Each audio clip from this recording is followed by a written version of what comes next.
امریکہ کے اندر ایک دفعہ 1 گھنٹے کے لیے لائٹ کا فالٹ ہوا تھا، اللہ اکبر، تو چند جگہوں پر لاکھوں ڈالر کی چوریاں ہو گئی استغفر اللہ، کیونکہ کیمرے بند ہو گئے۔ اللہ اکبر، لوگوں نے سمجھا اب دیکھنے والا کوئی نہیں، توبہ استغفر اللہ، چوری ہو گئی۔ اسلام بڑا حسین مذہب ہے۔ بے شک، اسلام کہتا ہے کہ کیمرے کی آنکھ بھی بند ہو سکتی ہے، انسان بھی سو سکتے ہیں، تو اس رب سے ڈر جا جسے نہ نیند آتی ہے نہ اونگ آتی ہے۔ سبحان اللہ، ایک پکا کیمرہ تیرے اوپر فٹ ہے، سبحان اللہ، اس کا خیال کر۔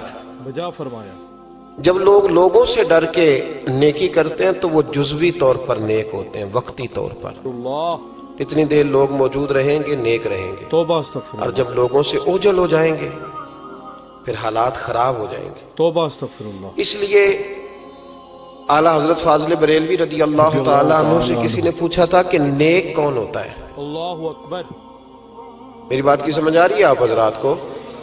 یہ میرا خیال ہے ویڈیو والا ویڈیو دے ہی دے گا، آپ تھک نہ جائیں، ایک ہاتھ کھڑا رکھ کے یہ آپ کو دے دے گا انشاءاللہ تعالی۔ میرا خیال ہے کہ خیر والا معاملہ ہے، مل جائے گی آپ کو، اللہ آپ کو جزائے خیر۔ آمین، آپ تھک جائیں گے، اور ضروری تو نہیں نا ہر آدمی کو کیمرے کی آنکھ سے دیکھنا، کبھی کبھی ڈائریکٹ بھی دیکھ لینا چاہیے۔ بجا فرمایا، اللہ آپ کو جزائے خیر عطا فرمائے۔ آمین، پھر وہ میسج آتے رہتے ہیں تو پھر بندہ وہ بھی پڑھنے لگ جاتا ہے بجا فرمایا، تو الجھ جاتا ہے، اس لیے تھوڑی دیر توجہ رکھیں۔ اللہ تعالیٰ آپ کو جزائے خیر عطا فرمائے۔ آمین، یہ لائٹیں کم از کم بند کر دیں، آنکھوں میں پڑتی۔ میرے بھائی، اعلیٰ حضرت رحمت اللہ علیہ سے کسی نے پوچھا تھا کہ نیک کون ہوتا ہے؟ اللہ اکبر، نیک کون ہوتا ہے؟ جو مائک کے آگے آ کے بڑی اچھی اچھی باتیں کرے، پگڑی بڑی صاف باندھے، جو لوگوں پہ یہ روب ڈالنے میں کامیاب ہو جائے کہ میں تم میں سے اچھا ہوں، نیک کون ہوتا ہے؟ تو اعلیٰ حضرت رحمت اللہ تعالیٰ علیہ فرمانے لگے، یہ یاد رکھنا ہے آپ نے۔ اعلیٰ حضرت فرمانے لگے نیک وہ ہوتا ہے جس کی تنہائیاں صاف ستھری ہوتی ہیں، سبحان اللہ، تنہائی جس کی پاک صاف۔ سبحان اللہ، لوگوں کے سامنے تو سارے نیک ہوتے ہیں، بجا فرمایا، کسی کی شادی میں اس لیے جاتے ہیں کہ برادری ناراض ہو جائے گی استغفر اللہ، کہ خود ہم اس کے ہاں گئے تھے تو یہ آیا کیوں نہیں؟ توبہ استغفر ہم تو بھائی تعزیت کرتے ہیں لوگوں سے ڈر کے۔ توبہ استغفر یاد رکھو یہ زمانہ بھگا کے تھکا دے گا، اللہ، یہ راضی نہیں ہوگا۔ بجا اب فرمایا، بھاگتے رہیں، لوگ دیواروں تک، قبروں کی دیواروں تک چلے گئے، توبہ استغفر اللہ، پر یہ دنیا کی محبت اس طرح کی ہے جس طرح بھیڑوں کی محبت ہوتی ہے۔ استغفر اس اللہ، طرح والی بھیڑوں کو گھیر کے لاؤ تو ادھر والی نکل جاتی ہیں، اللہ، ادھر والی کو گھیر کے لاؤ تو ادھر والی۔ یہ مولا علی شیر خدا کا فرمان ہے۔ سبحان آپ اللہ، فرمایا کرتے تھے یہ نکل جائیں گے۔ کب تک بندوں کو راضی کرو گے؟ بجا فرمایا، کب تک راضی کرو گے؟ ادھر والے رشتہ داروں کو ناراض کرو گے، راضی کرو گے تو ادھر والے ناراض ہو جائیں گے، بجا فرمایا، ادھر والے دوستوں کو راضی کرو گے تو پیچھے والے بگڑ جائیں گے۔ اللہ، تو حضور پھر کیا کریں؟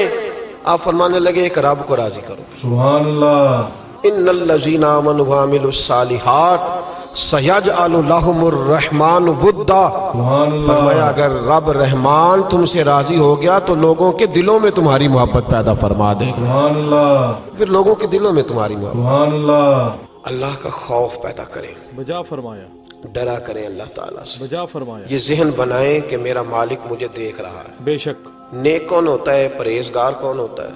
نماز پڑھنے والے کو نمازی کہتے ہیں، نیک نہیں کہتے۔ بجا فرمایا، حج کرنے والے کو شریعت نے اسے حاجی کہا ہے، بے شک، پرہیزگار نہیں، نہیں کہا۔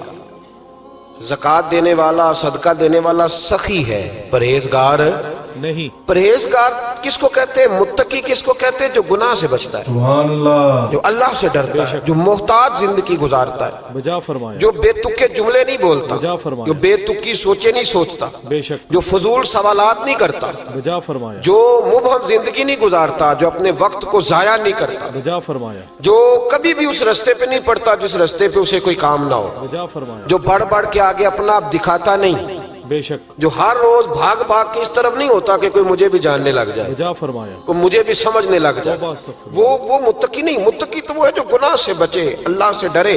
بے شک، حضرت عبداللہ بن عمر رضی اللہ تعالیٰ عنہ فرماتے ہیں کہ میں مدینہ منورہ سے نکلا ایک سفر کے لیے، میں نے کچھ کھجوریں، کچھ سرکہ، کچھ خشک چیزیں ساتھ رکھ لیں اللہ، کیونکہ سفر لمبا تھا۔ فرماتے ہیں کہ میں ابھی کچھ فاصلہ میں نے مدینے کا طے کیا تو ایک صحرا آیا، اللہ اکبر، دوپہر کا وقت ہو گیا تو میں کھانا کھانے لگا۔ رمضان کا مہینہ نہیں تھا، محرم سفر کے ایام چل رہے تھے۔ میری باتیں سمجھ تو آ رہی ہے نا آپ حضرات کو؟ سب کو آ رہی ہے؟ اللہ آپ کو جزا عطا فرمائے۔ آمین۔ کہتے میں دوپہر کے کھانے کے لیے وہاں رکا، میں نے وہ کھجوریں نکالی، سرکہ نکالا، کھانے لگا تو ایک چرواہا بکریاں چراتا چراتا آ گیا۔ اللہ وہ نوجوان تھا، اس کے چہرے پر میں نے بڑی روشنی دیکھی، سبحان اللہ، غریب آدمی تھا، بکریاں چراتا تھا۔ ہم لوگ بھی جب کھانا کھانے بیٹھتے ہیں تو کوئی آ جاتا ہے تو اس کو دعوت دیتے ہیں، بجا فرمایا۔ بھئی آ جا تو بھی کھانا کھا لے۔ کہتے میں نے اسے کہا کہ میاں آ جا روٹی کھا لو، کہنے لگا نہیں اللہ آپ کو جزا دے، اللہ اکبر۔ میرا دل چاہتا تھا کہ کوئی میرے ساتھ کھا لے۔ اللہ کے بندوں کی خواہش ہوتی ہے نا کوئی مہمان مل جائے۔ بجا فرمایا۔ فرماتے میں نے دوبارہ کہا بھئی آ جاؤ کھا لو، کہنے لگا نہیں حضور اللہ آپ کو جزا دے۔ میں نے دوبارہ تیسری دفعہ اصرار کیا، میاں تھوڑی سی کھا لے، کہنے لگا حضور اصرار نہ کریں، میں نے روزہ رکھا ہوا۔ سبحان اللہ، آج مزدور جو ہے نا ان سب نے رٹا لگا کے یہ سبق یاد کیا ہے کہ میں چونکہ محنت کرتا ہوں تو میں نہ بھی رکھوں تو خیر ہے۔ توبہ استغفر اللہ۔ رمضان کے روزے بھی مزدور چھوڑ دیتے ہیں۔ اللہ کسی شخص پر وہ بوجھ نہیں ڈالتا جو وہ اٹھا نہ سکے۔ بے شک۔ رب بندوں سے پیار کرتے، اسے پتا تھا انہوں نے مزدوریاں کرنی ہیں۔ مزدور روزہ رکھ کے دیکھے، وہ دیکھے اسے کچھ بھی نہیں ہوگا۔ بے شک۔ حضور نے تو کہا صوم تصحو، تم روزہ رکھو اللہ تمہاری صحت میں اضافہ کر دے گا، سبحان اللہ، یہ تو تندرستی والا کام ہے۔ بے شک۔ کہنے لگا حضور روزہ رکھا ہوا ہے۔ تو حضرت عبداللہ ابن عمر رضی اللہ تعالیٰ عنہ کہتے میرے دل میں خیال آیا پتہ کروں کہ صرف روزے دار ہے کہ نیک بھی ہے، اللہ اکبر۔ صرف روزے دار ہے کہ نیک بھی ہے، صرف نمازی ہے کہ نیک بھی ہے، اللہ۔ صرف حاجی ہے کہ اللہ سے بھی ڈرتا ہے، اللہ ذرا اکبر۔ دیکھوں تو صحیح، آزماؤں۔ آپ فرماتے میں اٹھ کے قریب گیا، کھانا میں نے کھا لیا تو بکریاں تھی اس کے پاس، 300-400 بکری چرا رہا تھا۔ اللہ۔ تو ایک بکری کی پشت پہ میں نے ہاتھ پھیرا، میں نے کہا بیچو گے بکری؟ کہنے لگا حضور میں چرواہا ہوں، دیہاڑی پہ کام کرتا ہوں، مزدوری لیتا ہوں، ان کا مالک تو کوئی اور ہے۔ اللہ۔ تو آپ فرماتے میں تو پہلے دیکھنا چاہتا تھا کہ نیک بھی ہے کہ نہیں۔ اللہ تو اکبر۔ میں نے اسے کہا کہ بکریوں کے مالک سے کہہ دینا ایک بکری بھیڑیا لے گیا ہے، استغفر اللہ۔ کہہ دینا مالک سے۔ تو آپ فرماتے ہیں جب میں نے اسے دیکھا نا تو غریب تھا، اللہ۔ پھٹے ہوئے کپڑے تھے۔ دامان توکل کی یہ خوبی ہے کہ اس پر پیوند لگے ہوتے ہیں پر دھبے نہیں ہوتے۔ سبحان اللہ، آپ فرماتے ہیں کہ میں نے کہا کہ کہنا کہ بھیڑیا لے گیا تھا۔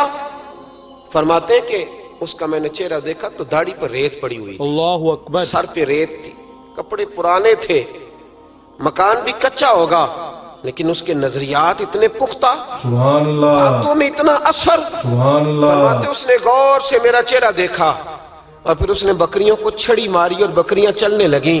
وہ میں نے کہا میرے سوال کا جواب نہیں دیا۔ تو کہنے لگا حضور میں بکریوں کے مالک کو تو کہہ دوں گا بھیڑیا لے گیا ہے، اور جب کائنات کا مالک پوچھے گا تو پھر کیا جواب دوں گا؟ سبحان اللہ، عرش کا مالک پوچھے گا تو پھر کیا جواب دوں گا؟ اللہ بھی تو پوچھے گا نا، بے شک۔ تو اللہ کو کیا بتاؤں گا؟ حضرت عبداللہ ابن عمر رضی اللہ، ایک تقریر ہوتی ہے، میں لچھے دار خطاب کروں گا، میں بڑا زبردست اثر ڈالوں گا، آپ او بھائی زیادہ انقلاب تو عمل سے آتا ہے، بے شک۔ زیادہ انقلاب تو عمل سے آتا ہے، بجا فرمایا۔ زیادہ تو 2 منٹ میں لوگ انقلاب۔ حضرت عبداللہ ابن عمر کہتے ہیں اس نے کوئی تقریر نہیں کری، تقریر بھی اثر کرتی ہے، اس کا بھی فائدہ ہوتا ہے، بجا فرمایا۔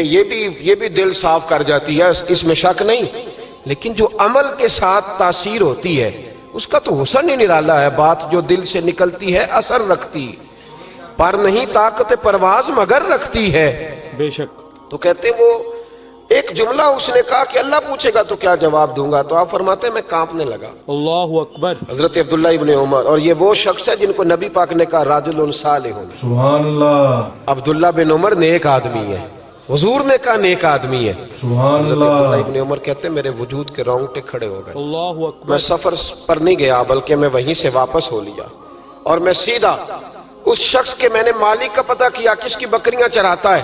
اللہ۔ فرماتے ہیں میں نے معلومات کر کے پہلے وہ غلام خریدا، سبحان پھر اللہ، وہ 400 کے لگ بھگ بکریاں خریدی، سبحان پھر اللہ، میں نے اسے بلا کے وہ بکریاں تحفے میں دیں۔ سبحان مجھے کہنے اللہ، لگا یہ کیا ہے؟ تو میں نے کہا تو نے قرآن نہیں پڑھا؟ اللہ سورہ طلاق میں فرماتا ہے کہ تم مجھ سے ڈر جاؤ، سبحان میں اللہ، ہر مشکل سے نکلنے کا تمہیں راستہ دے دوں گا، سبحان اللہ، وَيَرْزُقْهُ مِنْ حَيْثُ لَا يَحْتَسِبُ، سبحان اور اللہ، تمہیں وہاں سے روزی دوں گا جہاں سے تمہارا کبھی گمان بھی نہیں گیا ہوگا۔ سبحان اللہ، فرمایا تو چونکہ اللہ سے ڈرتا تھا تو یہ رب کریم نے تجھے روزی عطا فرمائی ہے، سبحان یہ اللہ، بکریاں اب تیری ہیں۔ بھائی خدا را اللہ